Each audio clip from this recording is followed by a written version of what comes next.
Everybody, hello, hello. Oh my God, it's the last episode of the year, and today is the last day of 2022. It's amazing how time flies. It was just yesterday when we were suffering in 2020 with COVID and so confused, and everybody in lockdown, and it's the end of 2022. And today, I'm so happy to have Priyanka with me again. If you remember, she was with us in the first episode of this month. And we are shooting from India. So, Priyanka, very happy to have you here. Happy New Year. We're about to celebrate the Happy New Year. How are A you? very, very happy new year. It's so exciting to be standing here at the end of this year and looking back and looking forward with you. Amazing. Yes. So actually today, the topic that I would like to close this month, we have been talking about asanas and this call that we have created about postures. Um, we have been the first episode that we had actually with you. You were explaining what asana meant. It's amazing when you read this philosophy text, understanding that asana is any figure, any shape that you do with your body and because that shape of your body is serving you for something else. It's serving you to meditate, it's serving you to eat, it's serving you to study, it's serving you to do something else, right? And then we continue talking about how not all the poses fit everybody, how this is a myth, talking about the perfect posture when it comes to yoga.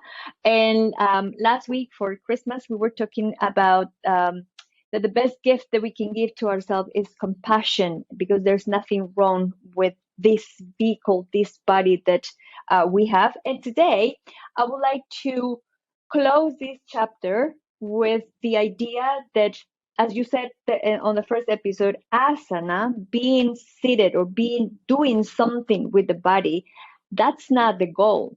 The goal is that shape, that form that we are doing with the bone and flesh, is to achieve something else, is to serve to another purpose.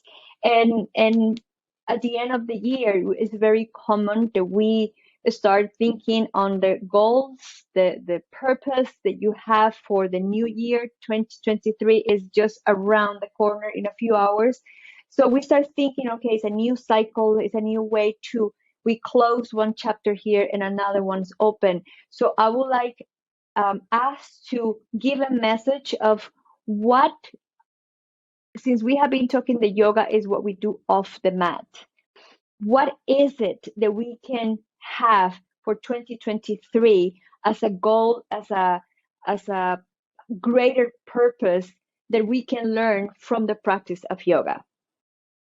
Well, I would like to go back to that year, which I think none of us humans will ever forget, the year of lockdown. And when I look back, I remember that I don't think we were so sad and lonely because we lost the malls, because we lost the nightclubs, because we lost the restaurants or movie theaters or shopping. What we really lost was each other. We lost our connection to another being, a human touch, the hug. I still remember that first touch and the first teaching the first batch with that eye contact and how much gratitude we all had. And taking back from there, as we are standing here at the end of 2022, how about we set an intention to take that connection forward, to treat every single person who comes in our life the way we would like to be treated. And like you are saying, the Christmas special was about cultivating compassion, which is so beautiful. And, in India, we say that the world around you is nothing but a reflection of what you hold inside. Everyone who comes in your life is simply holding a mirror to you. So Hmm. if I am having compassion in my life, everyone who comes to me will be only compassionate and kind. I'll attract people and situations which will cultivate more compassion and more kindness and more warmth. So how about if I want to create more happiness, all I have to do is have that love for myself. It all begins from here, every answer we're always looking there, but it actually all begins from here. And I love telling stories, so I'm gonna quickly tell one story, you know, Yes. um, representing this. When I heard this story, it broke my heart into tears that why didn't I know something so simple? And the story goes that according to Hindu mythology, way before in time, all human beings were God. We were just gods with divine power. But we started abusing it and exploiting it to abuse one another. Hence, Brahma, who's the creator of the universe, decided to take it away from us. Now, where do we hide the divinity? He called in the whole council of God. We have loads of them. And Mhm. where to hide the divinity, where human beings can't find it and again abuse it. One god said, let's hide it on top of the highest mountain on earth. Brahma thought for a while and said, no, because human beings will learn to climb every mountain, conquer it, and steal it. Other god said, oh, I know a perfect place. Let's hide it deep in the center of deepest ocean on earth. Maybe, but no. Brahma was like, one day human beings will learn to dive into every ocean and steal everything. Okay, another god said, they can never reach it. Let's hide it deep in the center of the earth, the heart of the earth. Brahma thought for a while and said, no, human beings are very intelligent. I've made them in such a way. First place they will go is the heart of the earth, steal everything that exists, the core and the gold and beauty of the earth, and take this divinity and destroy each other. The gods finally gave up. Looks like there is no place on earth where we will not reach. Brahma thought for a while and said, this is what we're going to do. We are going to hide their divinity deep in the center of their own being, because that's where human beings will never learn to look. And it broke my heart when Mm. I heard that because that is so true. Here I was trying to accomplish every possible posture, trying to do everything, have more money in my bank account, and do this and wear the best brands and everything. Always looking for an answer for that seeking, but the answer was always in. So how about in this next year we realize that that love, that compassion, that happiness, that success that I'm actually looking for in the next job or in the next yoga style or in the next relationship, it's just here. The other person who's gonna come in front of me is just gonna hold that mirror and show me what I have inside. And I really, really hope that each of us can remember our year when we all were disconnected from each other and we missed that human touch. And remember that all we need is to treat each other the way we would like to be treated. And everything begins from there. And before you know, this world will be so much more beautiful. Everyone says you can't make this world a better place by becoming a yoga teacher. Well, I think you can surely change this world by making more compassionate yoga teachers. Wow, actually, you finished just telling the story, and my tears just pop into my eyes. I have to hold them back because it's it's so, what is the word that I'm looking for? It's so marvelous to understand, to really know that we are divine, that we are precious, that we are gods, right? That God lives in here, even in Christianity, right? This is what we also learn. God lives in us, is here. The Holy Spirit is in us. That is God in us. And and as you said, how many times we have been so aggressive to ourselves? How many things we tell ourselves? What is this mental talk that we keep listening, right? What is all that talk? And then, as you said, how what is it that we project? And also understanding that you are divine, that you are God, that I need to treat you with that respect. And of course, I will expect the same, right? But the problem is that we see each other separate, like an individual. You're Priyanka, Ameli, and everybody separate. And at the end, we all have that. God in us. We belong to the same as in nature, same in that connection. At the end of the story, that connection. So how beautiful is to understand, and I always tell this to my students in because I happen to teach anatomy in the yoga teacher training courses, right? But the more physical part of the yoga teacher training course, and I always say, look, guys, God, if when we die and we go to heaven, God is not going to care if you achieve your Scorpio, if you achieve your headstand and your handstand. He's not going to ask you like how many series of the Ashtanga Vinyasa you did. Oh, only one. No, not good.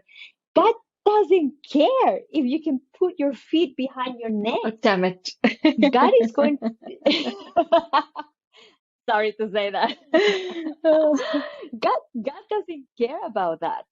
God is going to ask you, what did you do with what I gave you? Mm. Right? I gave you this divinity. What did you do with that for you?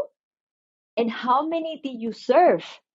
Because at the end of the story, we're here to do that. We're here to understand. And as the story you were saying a few weeks ago, like we need to come back to ourselves to recognize that divinity in us. But then once I recognize that, I have to serve. I have to share with others. I have to give back. I have to be one with the rest. That's what God is going to ask you. It's not about how flexible your body Mm. is, right?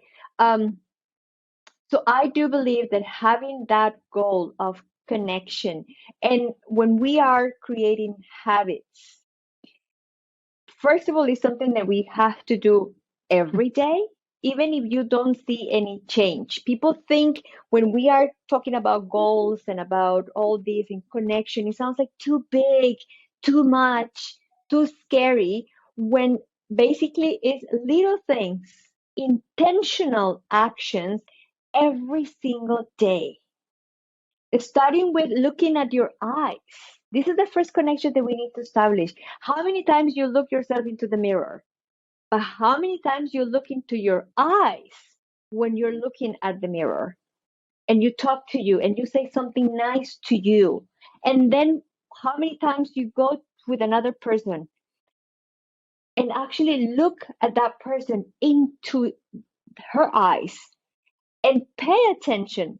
We are immediately listening and What you're gonna thinking, say. what am I going to say? How am I going to react? Yeah.